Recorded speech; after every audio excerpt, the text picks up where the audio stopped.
Hello, and welcome to Recent Activity, your new favorite entertainment review podcast that attempts to cover every film, every show, all at once. I am your co-host, Andrew Morgan. With me, as always, our resident xenomorphin Power Ranger, it's Shane Beauregard. How are you, sir? I'll take the xenomorph, but I don't know about the Power Ranger, buddy. Come on, it's got morph right there. Am I supposed to call you Xenomorpheus? Sure. Does that work better? More that works Matrix-y? better. That works better. Xenomorph Warrior Princess? That's the one I had. Oh, that's the one you had? Maybe.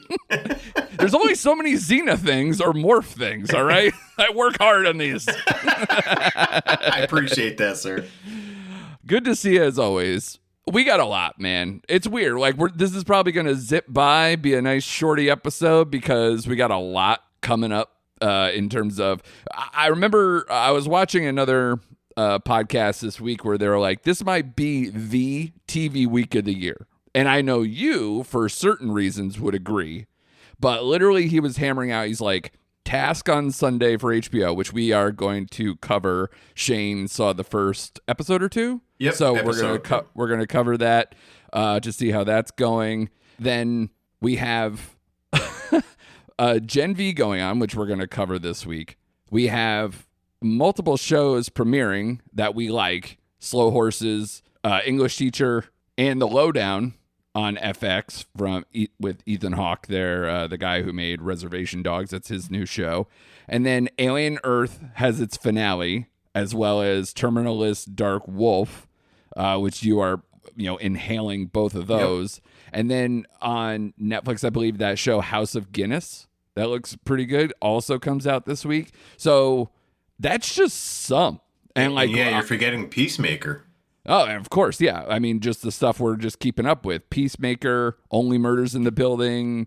There's so much, Shane. And it's at the same time where also movies will now start to ramp up. So, I don't know, man. I feel like I'm like in a state of bliss, but also like just sagging, like just dying underneath a pile of things to watch. I feel overwhelmed at the moment. Yes. I'm not going to lie. I feel overwhelmed. Yeah. Just even figuring out what to cover each week is now like a thing. Because we create our own problems, right? We are the podcast that boasts, every movie, every show all at once. But sometimes that turns out to be true. And when this happens a few times a year, and here we are. So, and I think there's going to be more because we have... What is that? Chad Powers, I think, is next week. Chad the week Powers, after. yep. And then... Welcome to Dairy should be coming up, right? Yeah, it's in October. I know that for sure. October, right, yeah. So that's right around the corner. Yeah. No, I know. So... I mean, it's a good problem to have overall. It's wild, overwhelming, but it's all good. Like, I'm here for it. Yeah. Yeah. So for everybody, just keeping track of that. So next week, one battle after another, English Teacher, Slow Horses, Lowdown premieres, Alien Earth, and Terminalist finales. So that's all going to be next week. We might touch on some of the Alien Earth, Terminalist, Dark Wolf stuff at the end here, just to kind of touch base ahead of the finale. But essentially, those will be all what we talk about next week. Maybe do a check-in on some of our other stuff like Peacemaker, which I am thoroughly enjoying. Me too. So all the worries, potential worries from episode 1, gone. Just like one of my favorites of the year. So we'll talk about that next week. But Shane, let's start with Gen V. This is back in our lives, season 2 on Amazon Prime Video. We are back at Godolkin. In a very strange place. We have Andre, a key character from season 1, not able to return because the actor who played him died in a motorcycle crash, literally driving to the set for season 2. So they had to really make a hard pivot. But his death is now a death in the show, and it is a key plot point to everything that's going on. As when we return to this, most of the people who are on the good side of the ledger are in prison, in a holding facility at least.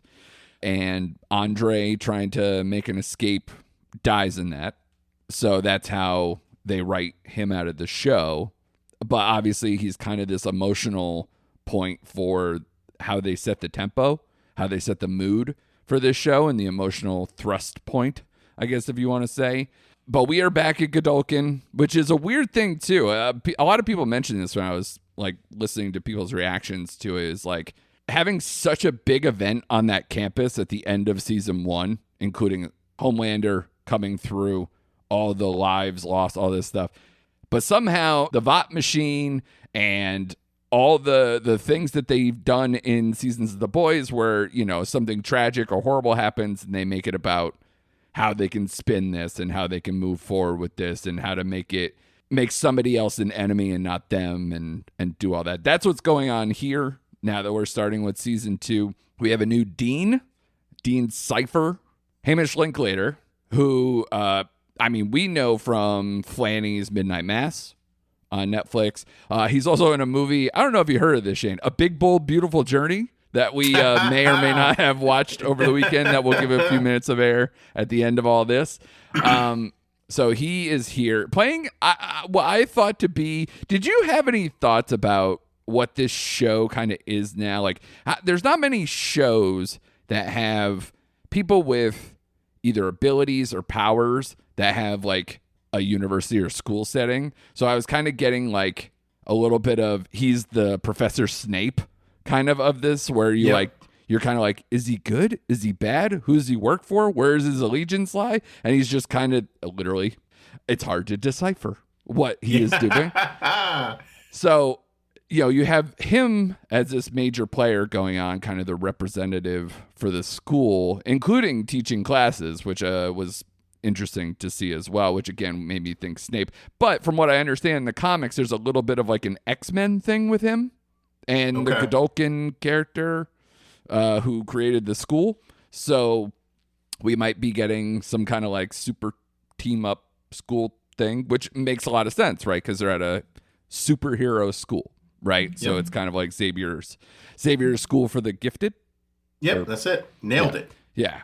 So, but we're in a weird spot. It's Victoria Newman Student Union. They're like, they got weird Greek life with the Deep. We got all these people who we know are bad faith, bad people who have gone away or any of those things being propped up still. And once everything starts to come back, when all the people return back to the university, that's when things start to get really weird, including, you know, Andre's father, played by Polarity, who we saw in the first season. He's now going to be teaching there, and they're trying to figure out this mission that they got from Starlight, which is Project Odessa, which seems to be the through line that is going to carry probably this show for this season, I would think. Because did you figure like any other kind of like plot line that is moving forward, or is it literally just that mystery and what Cypher really is, which kind of goes hand in hand, right? Just those two for now. Like, I'm sure I'm expecting something else to get revealed here, but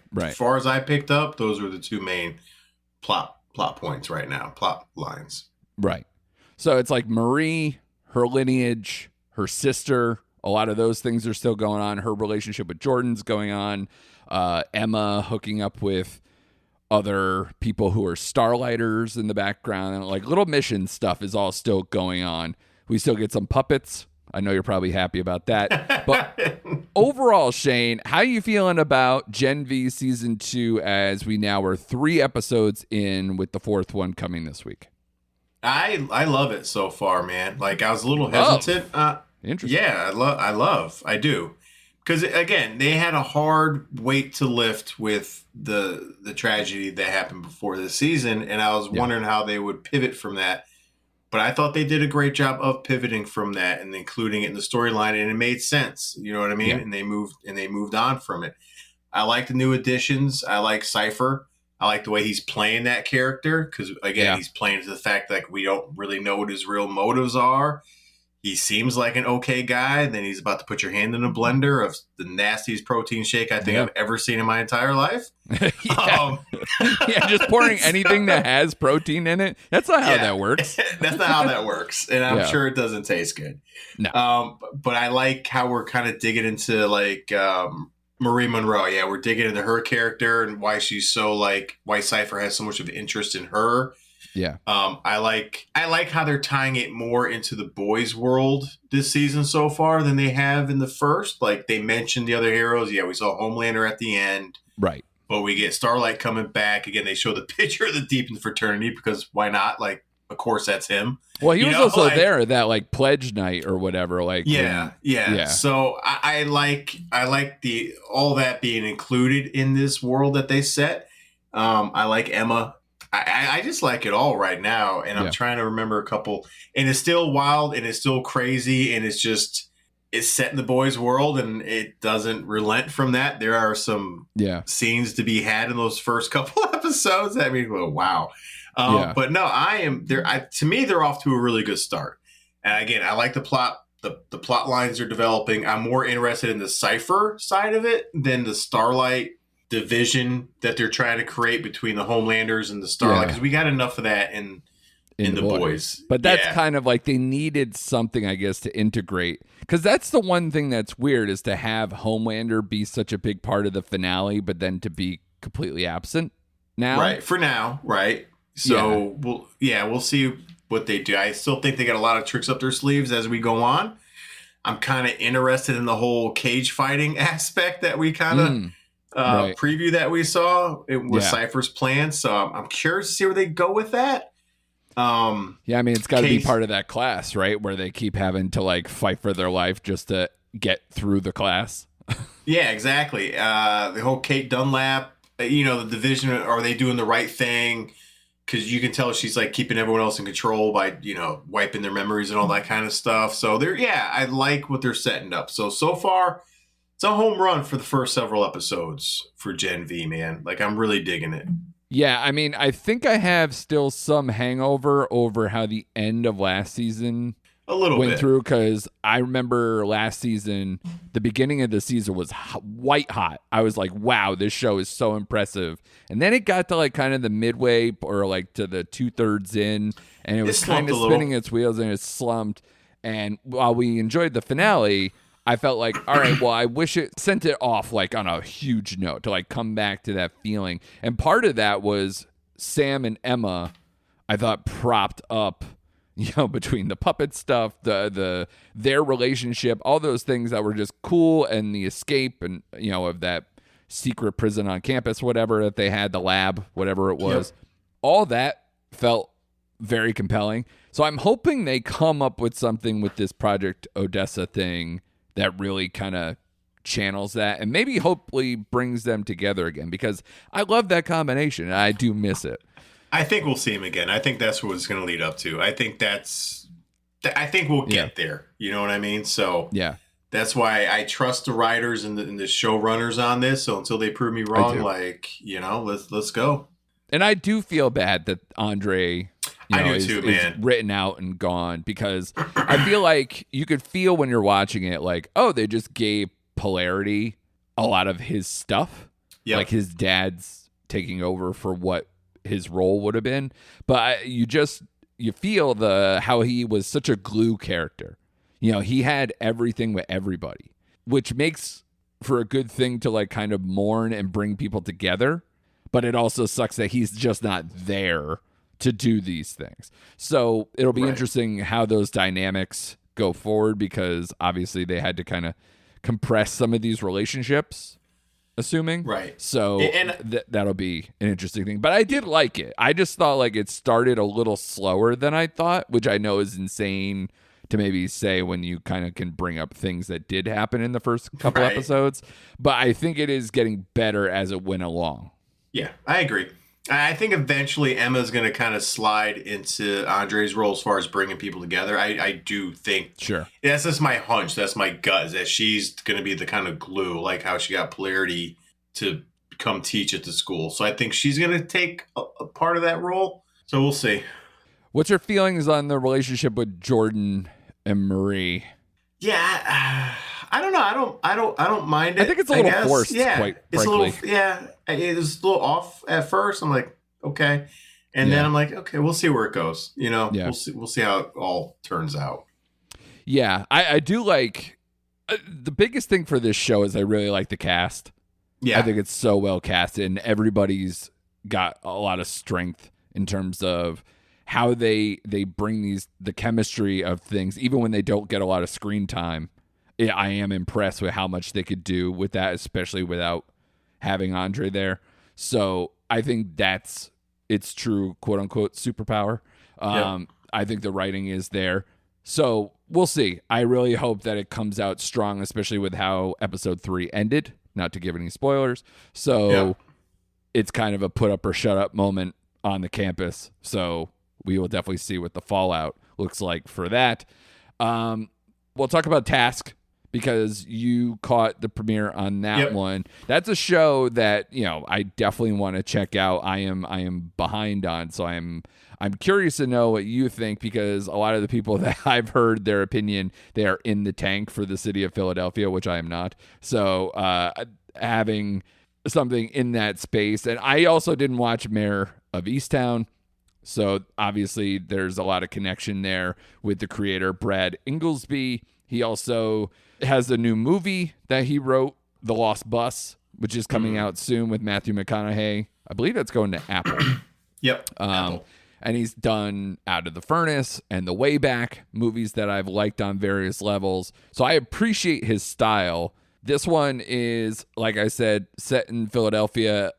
It's about an FBI agent who heads a task force to put an end to a string of violent robberies led by an unsuspected family man. This stars Mark Ruffalo, Amelia Jones, Tom Pelphrey, Raul Castillo I saw is in there, Martha Plimpton. So it's got a good cast, good pedigree. What did you think of Task? First episode premiere, it was okay. First episodes are always kind of tough because it has a lot of, pilots are hard. It has a lot of setup. So there was some character setup between Mark Ruffalo and then Tom Pelphrey, who I really like.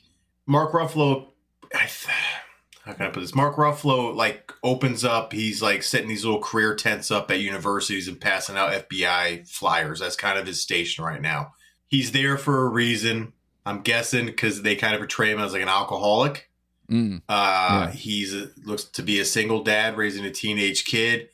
And in the meantime, you get Tom Pelphrey and Castillo, who are garbage men, but they also get intel on, I forgot what kind of houses they call them, but all the drug houses. Mm-hmm. Very similar. It had similar tones to Dope Thief in a way. Yeah. But it didn't hit the premiere like Dope Thief hit their premiere.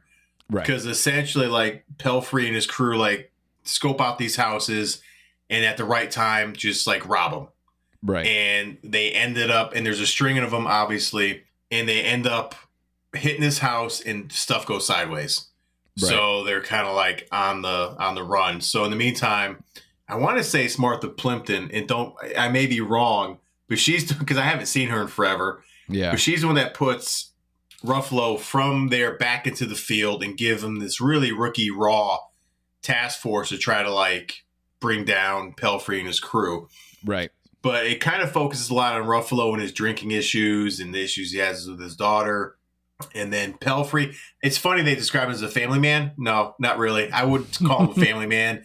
He had a brother who passed away, so his niece kind of owns the house they live, which they live together, and they have 2 kids that are his, but the niece takes care of them. So they're not really a big family man at all. Yeah, right. But I like the tone of the show, and I like where it's kind of heading. And I want to say I give a lot of credit to Pelphrey's character in that sense.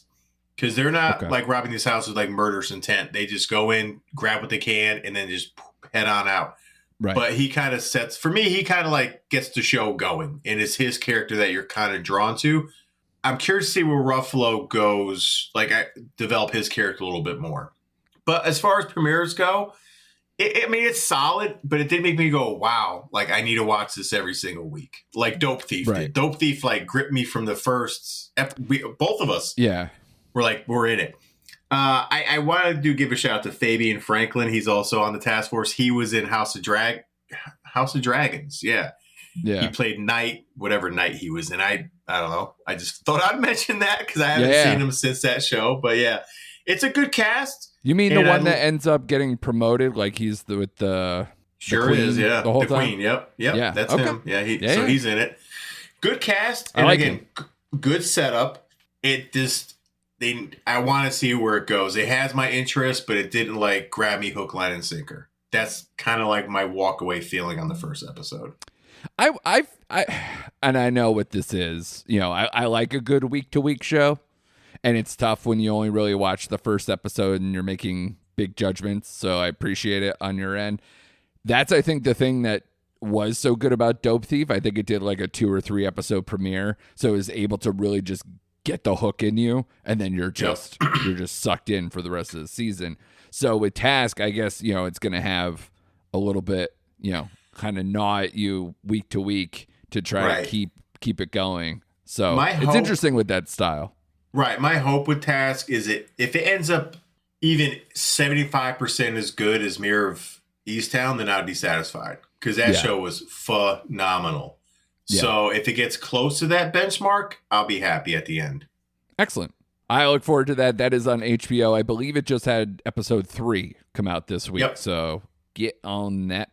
But the show I wanted to bring up, Shane, I know you haven't got into this one yet. Black Rabbit. Damn it. I'm so mad at myself, but go ahead. I will tell you right now, Shane, that this is a Shane show.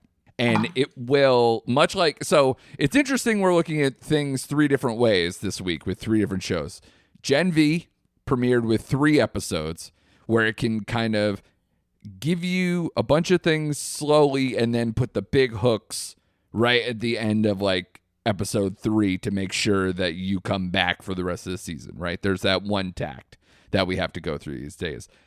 Task is a week-to-week HBO Sunday nighter, which is, you know, a common thing that's happened where, you know, like your True Detectives and all these other shows or whatever that we've followed, that, you know, every week you got to stay tuned. You got to keep up in the ante, but do just enough to keep it going and believe in the creators. It's a lot of belief on the product, and it's star driven. You got Ruffalo, etc.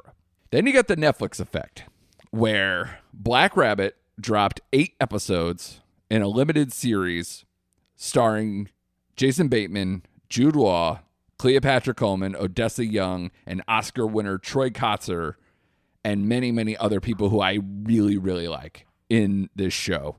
And they are excellent at doing the Netflix thing, where, you know, some people hate kind of maybe some of the formulaic stuff or whatever, and how to grip you to get to the next episode, or maybe how they open an episode where it's becoming like essentially the version of how every movie had the Spielberg dramatic open, like these big inciting incidents, and then have to get to know a character and then go into the main mission after.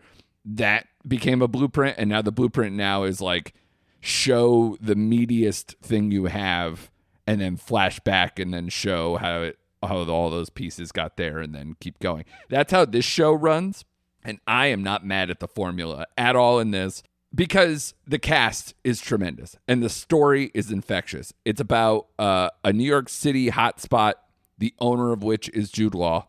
He allows his turbulent brother back into his life, played by Jason Bateman, who he is a perfect weasel scumbag with emotional depth and just a live wire, you know, a habitual liar, a gambling addict, an alcoholic. Like, he's just got all the problems, right?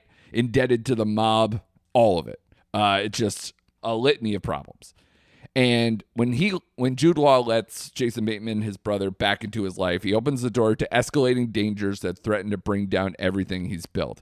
So when the show opens, you see this kind of like New York restaurant that's waiting on a big night for, you know, New York Times review. They're living high.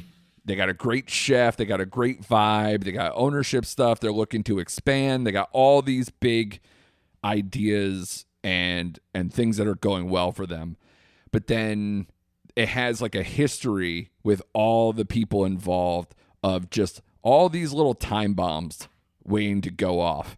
And as the show progresses, while yes, it focuses a lot on the dynamic of what's going on with the brothers, there's so many other time bombs and other things slowly going off to where you are like, yeah, this guy's bad, but is he actually kind of good? And then this guy's, oh, he's our good guy. Oh, is he? He did this. He's kind of a piece of shit. And it just keeps going. And the crime aspects and the pacing and just the constant somebody getting under someone else's thumb and having to squirm out and create ideas and get creative with all these different types of ways to get out of their circumstances, and all with just a trauma base that they go back and do flashbacks and all this stuff. It is so well layered and is so well constructed that while it does smack of other things like it feels like a show that could have been done 20 years ago. It could have been, I heard comparisons to like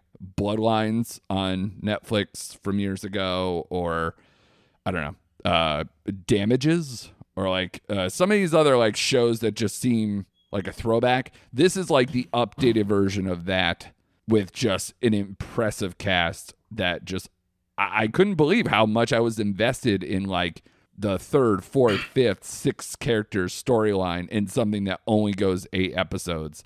And this is one of my favorite shows of the year.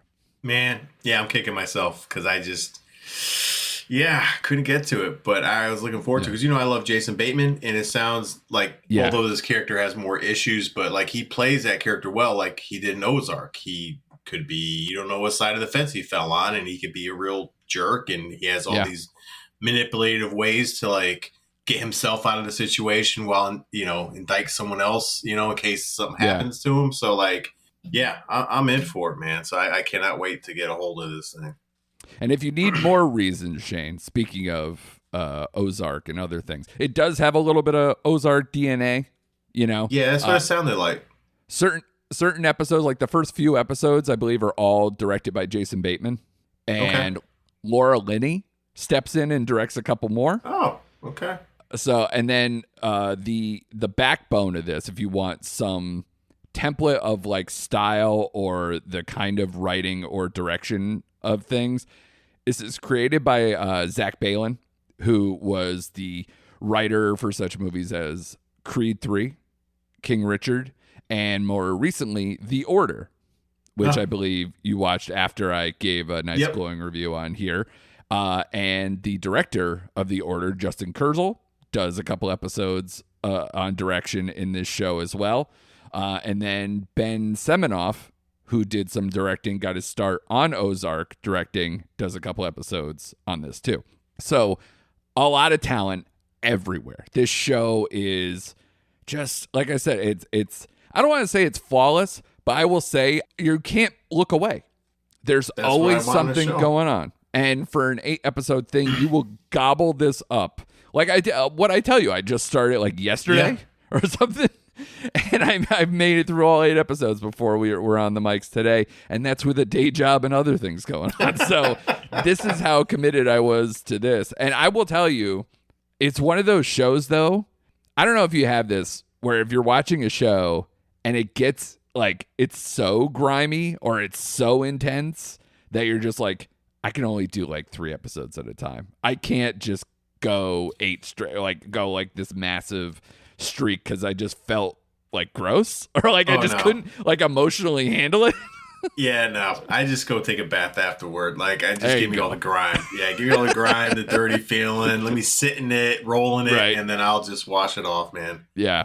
Well, I think this is right up your alley. It's perfect. A lot of running for your life and scheming and just like New York in the early, like back probably like a 20 years ago is kind of the backdrop. Like they play a lot of like needle drops from like the Strokes and other stuff from that time. So might be interesting to you. But yeah, I can't speak any higher of this. But I know it's kind of the fervor that you have for the 2 shows that you're going to watch their finale next week. Give me a temperature check on Alien Earth and Terminalist Dark Wolf. Okay, I'll go Terminalist Dark Wolf first. Okay. Right now, I am, like you said, I am loving this show. I had my doubts with Taylor Kitsch just being the lead in this after Chris Pratt kind of steps away after the first 2 episodes of this season. But as it goes on, him and Tom Hopper from the Umbrella Academy, Right. is like one of the big stars in this one. And the dynamic between them two and just Tom Hopper for some reason is really popping off in this show. Like getting a lot of screen time, and you're just drawn to him. Like this is a different role for him. Right. And he just makes sense. Like it just like fits naturally with him. So I like the progression where we're getting Kitch to see where he ends up before the first season of Terminal List, because it kind of like he has a set of morals, and then you can kind of see that getting chipped away as this season goes on. And what I like about this so far is like how we complained a little bit about Reacher season 2, where it's more the team dynamic. It's really not Reacher. Well, this is like the opposite for me. I like the team dynamic and where he goes outside of just being Chris Pratt revenge story. This is more CIA operative kind of story. The action is tight. The action is crisp. It's well written. It's not a perfect show by any stretch, but so far, so good on this one. Excellent. And does it make you feel better, especially it being Amazon Prime? Does it make you more encouraged for the potential Neely spinoff of Reacher if they could do something so well, taking out the big star and then doing a spinoff? It actually does. Yeah, I'm glad you brought that point up. Like it really does. So yeah, that's a good point by you, sir. Yeah. No, it's good. It's good for me to hear, especially because we've talked enough about Reacher in the past and Neely and all those things. And this one is one I didn't really fire up because I was just like, missing Pratt is a big thing, and where can they go with this? So, but if the writers are good, they can always transform into something. So I'm glad to hear that. How about Alien Earth? I know you've been the love fest for this. You just keep going on. Yeah, my pants are getting tight just thinking about watching the finale tonight. Like it's ridiculous. I love this show. I love this show. And you're always gonna like attach the two worlds of Predator and Alien, and I can't help it now because they've done such a turnaround now with this Alien franchise and where they can potentially send it to. Right. This whole show is like movie production quality. I love all the storylines. The whole Lost Boy and Wendy storylines is fantastic. Right. That gets more developed. Timothy Olyphant is destroying it as the synth he plays. Because he has his own set of motives too. Then you got Boy Cavalier. It's just fantastic. Now, I get a complaint like, there was a couple episodes that were slow. And that's going to be episode 1 and episode 4. That is more story driven. But that's every other episode. Stuck on 4. every like once you get past 4, 5, 6, and 7, you're just like, hold on tight, man. I like I said, they're really developing the xenomorph with the whole Wendy character. Right. I won't spoil anything there. That little eyeball creature is fantastic. He's like stealing the goddamn episodes, every episode he's in. Right. Because he has his own set of motives. Like, it's weirdly like fascinating. So yeah, man. Like, hats off to Noah Hawley on this. Yeah, and I cannot wait. No offense till we get off the mic so I can watch the season finale. Yeah, it's literally happening as we speak, so that's good. But no, I'm looking forward to catching up with that one as well. It's literally just a function of like so many things going on. And literally it's not even just, we haven't talked one single movie, which we will in a minute, but it's just like, wow, just the pile on that we've been having is outrageous. Not to mention our own sports loves and everything else we have to give attention to. And I guess our families, whatever happens to. Kids? What kids? I'm kidding. Yeah, whatever. Yeah.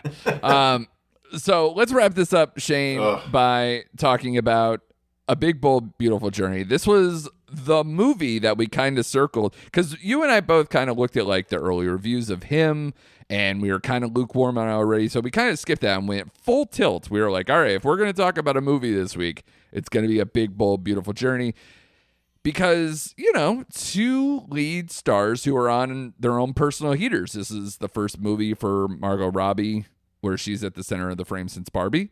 And you have Colin Farrell, who is an Emmy and Golden Globe juggernaut, with the Batman in between all the other stuff that he does and having Oscar stuff previously in the last couple of years. So this was a movie that, the trailer looked kind of interesting. Brought in the director Kogonada, who I know a lot of people say they love his first movie, Columbus. I have not seen Columbus. I have only seen After Yang, which I watched with Sundance a few years back. And while I love the cast of that and Colin Farrell's in there as well, I thought that was just a little lacking in story, and I didn't find an emotional connection with that one. And a lot of people I know did like that one. So I kind of just was like, all right, I'll give this guy another shot. Let's see what we could do with A Big, Bold, Beautiful Journey. He did not write this script. I believe he wrote the scripts for his other movies. But I did have some things I did like about this movie. But ultimately, I think this is one that is just, I won't think about it again. Yeah, and I hate to use this phrase. I use this a lot. Conceptually, fine movie. I like all the concepts they're trying to hammer out here. And direction, like, how do you pronounce his name again? Kogonada. Yeah, Kogonada. I can't fault him because direction-wise, it was a fine movie. This movie was let down by the writers in the script that they were given. You got two really beautiful people who do go on a bold journey. Yeah. But ultimately, it falls flat, again, because I don't really believe in the chemistry of these two, especially the opening scene where they actually meet. I just didn't end up caring, honestly.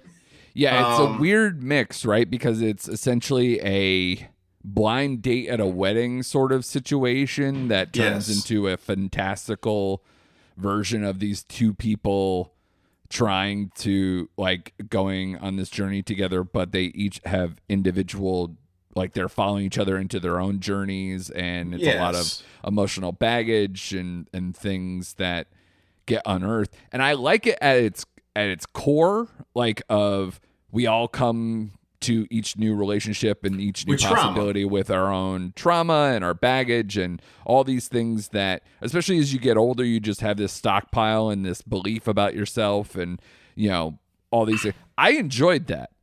I just think between the lack of chemistry between Ferrell and Margot Robbie and the fact that it just seems like this is your life thing, but without a lot of charm or humor or any kind of, like, a lot of entertainment value outside of, like, Colin Farrell doing high school theater, musical theater. Yeah, which honestly to me was my favorite scene, right? To me, the whole him doing that. But if you're gonna be be funny, be funny. If you're gonna be if you go for the real emotion, be real emotional. And they fell flat in both aspects. It wasn't a rom-com at all. No. Like, just pick a lane and go. If you want to make me cry, I'm willing to cry. People, I am willing to cry if you bring me there. But this movie lacked that emotional punch, and there are a couple funny moments, but not enough. You know what I mean? So no, and just like how the fact of it has such, like, beautiful vistas and other kinds of things that'll draw you in, but then the next minute they're, like, at a fucking Burger King. Yeah. You know, just chowing on burgers, and it's, like, weird. Yeah. It kind of didn't flow very well. The chemistry, like I said, lacked, and I just couldn't grab on to anything that I was just so emotionally involved in. And you know me, like, especially if I find something that'll stir up anything in me. I told you, like, on the phone after we talked about it, this is almost designed to make you and I cry or, like, have an emotional response, and yet it still didn't.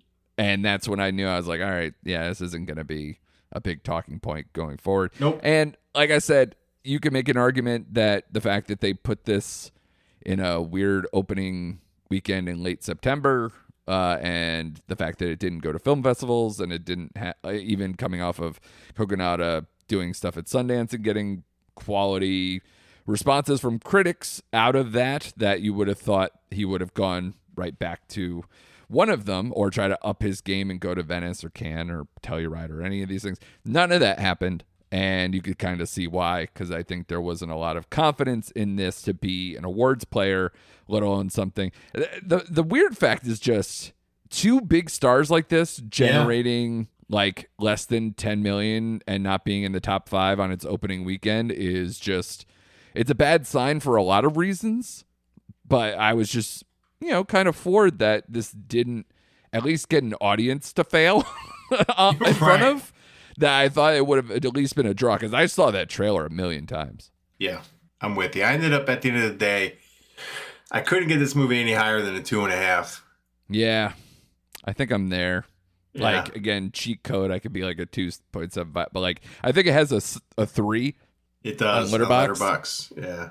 It seems I think it's not far off from that, but I wouldn't recommend this really to many people. Like, unless you're just maybe you have a even stronger connection if you're in our situation, like you're in your late 30s, 40s, you're trying to figure out your life, you're in a divorce situation, any of those things, like that might do it for you. Yeah, but that's reaching. Loss of the parents. Yeah, like a lot of the like, stuff that happens in your 30s and 40s or whatever.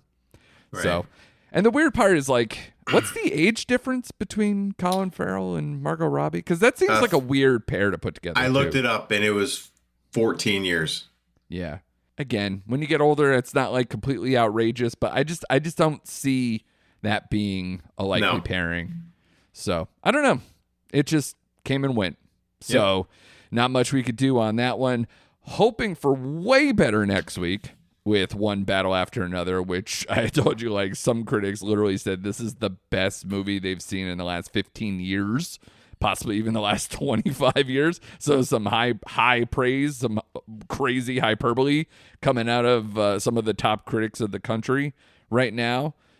So we will see, because that movie has an insanely high score. I want to say it's like above a 4.3 right now or something like that. It's some crazy high number.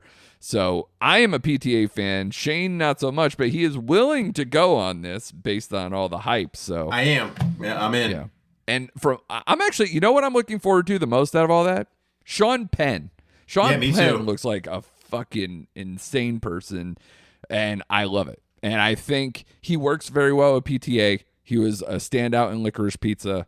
And from what I hear, he is possibly another scene stealer, standout, best supporting actor, potential kind of thing coming out of this. So I am looking forward to that next week. Like we said, we are going to get the final thoughts on Alien Earth and Terminalist Dark Wolf with their finales coming through this week, literally tonight for Alien Earth. Mm-hmm. And then we'll look in on English Teacher, Slow Horses, and The Lowdown as they premiere their seasons this week as well. Busy time, Shane, and I'm looking forward to it. So everybody out there, be sure to subscribe, and so you don't miss our conversations on anything that we brought up for next week, including what could be the movie of the year. So you don't want to miss that. Be sure to give us 5 stars wherever you're listening. Follow us at Recent Act Pod on the socials, and we'll see you next week for more Recent Activity.